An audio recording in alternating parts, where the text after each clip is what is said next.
Hello. Today I'll be talking to you about why NCAA athletes should get paid. My visual aid is this basketball signed by multiple D1 athletes and one even in the NBA. So according to Fortune, NCAA is in over $1 billion business. Coaches get paid, universities get paid, and the NCAA gets paid. But the people actually out on the field, on the court, don't get any of this money. Student athletes generate TV deals, school endorsements, and help sell school merchandise. Today I'll be talking to you about why the NCAA needs to pay their athletes. First, from a student athlete's perspective, they put hours and hours of hard work, blood, sweat, and tears into their sport to get to this collegiate level.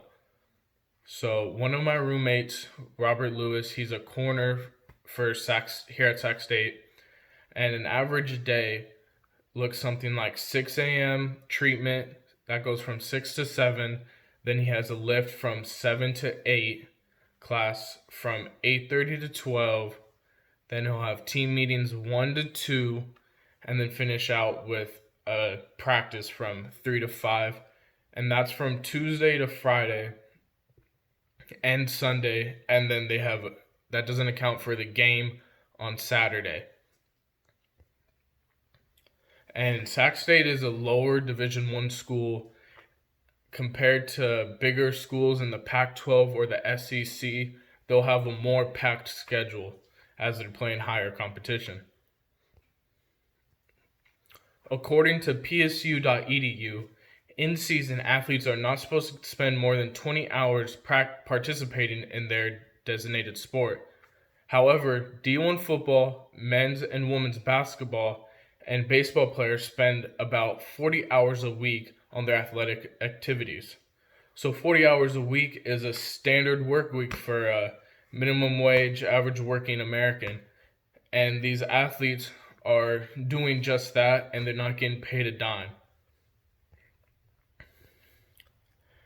Next, some athletes simply don't need to go to college to go to the NBA or the NFL.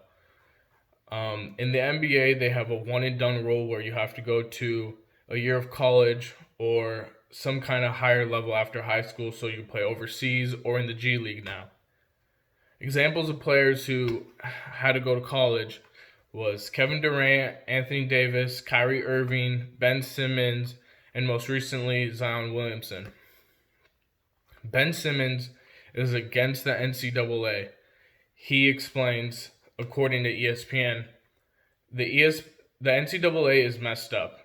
I don't have a voice. I don't get paid to do it. Don't say I'm an amateur and make me take pictures and sign stuff and go make hundreds of thousands of millions of dollars off of me.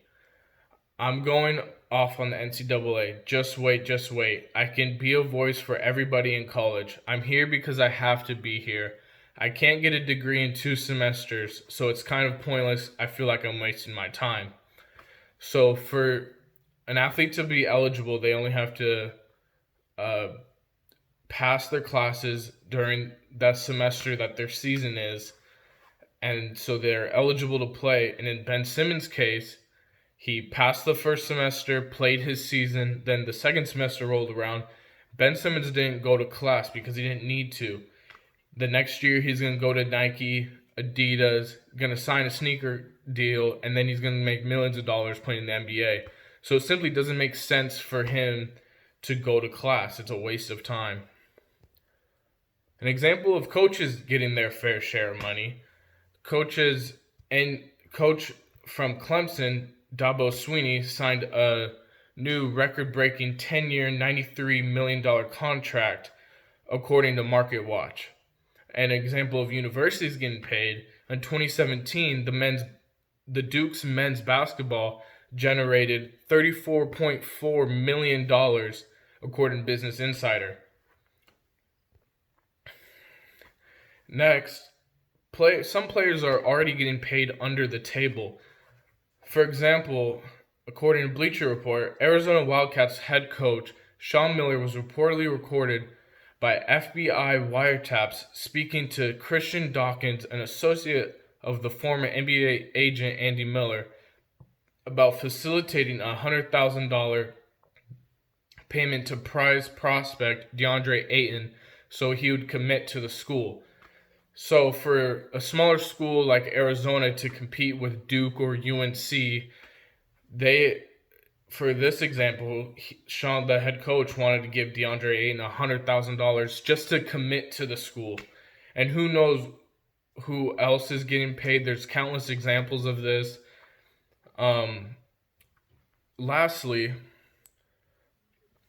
paying athletes will give the NCAA give players incentive to play for the NCAA. They want Athletes can now go to the G League. They could go overseas, and now the rise of the XFL for football. They could go to these different programs, play play their sport, and get paid doing it. Overall, to wrap things up, athletes need to get their fair share of money. The NCAA is $1 billion business after all.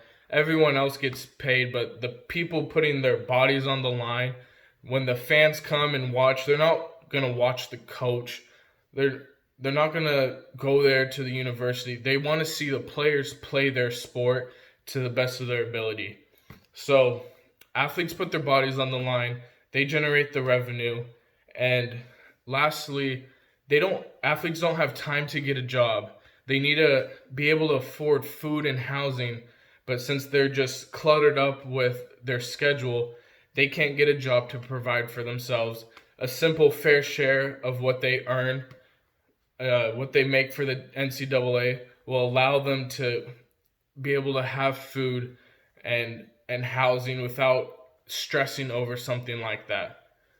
NCAA athletes should get paid. Thank you.